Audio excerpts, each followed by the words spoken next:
Welcome back to the channel, and today I'm reviewing United Airlines flight 2435 from Washington Dulles to San Francisco. I'm reviewing the 767-300ER in the heavy premium configuration.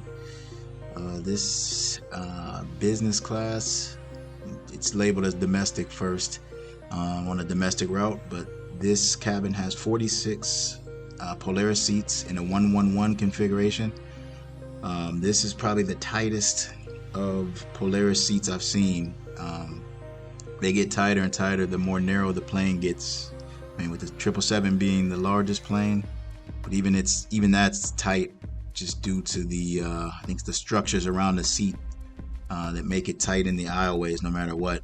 But here's a look at the seat, as very similar to others, but as you can see, it's just not as much real estate because this very seat in the seat itself is more spacious on the 777. You have more room when you're sitting in this particular seat on the 767 flush to the window, and you've got an obstructed window view at this seat as well. So I've done extensive reviews on this seat before on the 777 and the 787, so you can take a look at those in the playlist. But yeah, as you can see there, not a good view out the window because it's kind of blocked by the cabinet back there.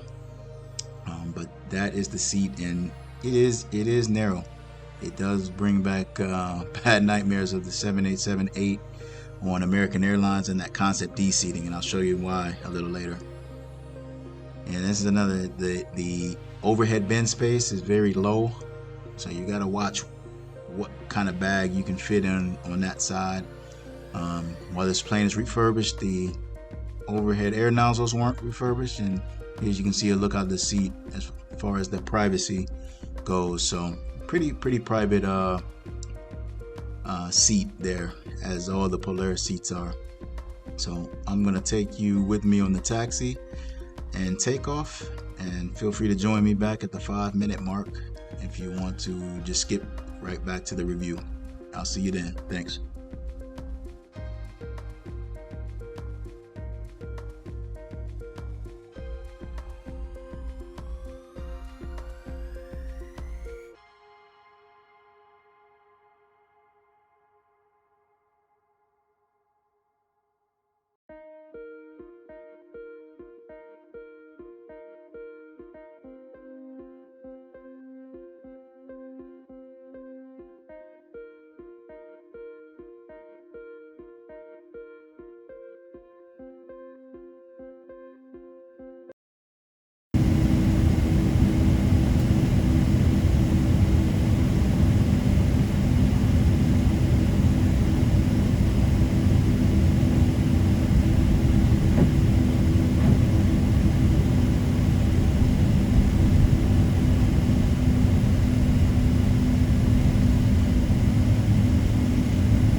We'll take a look at the lavatory in the 767, and again, nothing to get excited about really.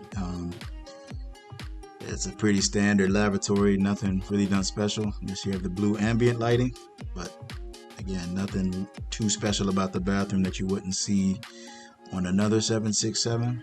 And here's a look at the footwell, which to me is an annoyance. Again, this reminds me a lot of the Concept D seat on the 7878 on American Airlines, which I'm not a fan of. I'm 5'11", and again, in full recline, I mean, your feet are really going to be pinched in there. So if you're 5'11" or taller, you really got to watch this seat. I didn't get to look at the bulkhead rows to see if it's space here, but yeah, that's tough.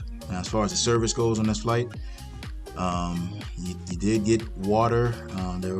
They did hand out water for a pre-departure beverage, but I chose to drink water with my lovely snack box. This was actually one of the routes that they did have sandwiches on, but they didn't cater enough. The flight attendant was pretty apologetic about it, but they didn't cater enough sandwiches, and here's the contents there. Got some almonds, crackers, salami, cheese, apricots, white cheddar spread, and some more crackers, and a Toblerone for dessert. So that was the extent of it. So always great when you can get a lay flat seat, because this was actually an economy ticket I paid for. Again, with 46 seats, I think everybody on the upgrade list cleared. I mean, yeah, about at least 20 plus people cleared the upgrade list, and I think that cleared everybody. So it's a good, I guess, value proposition when you can get a lay flat.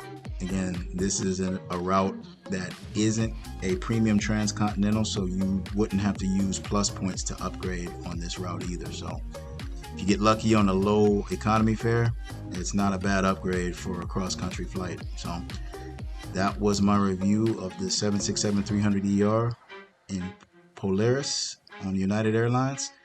If you enjoyed this review, please hit the like button, consider subscribing, and I will see you next time. Thanks for watching.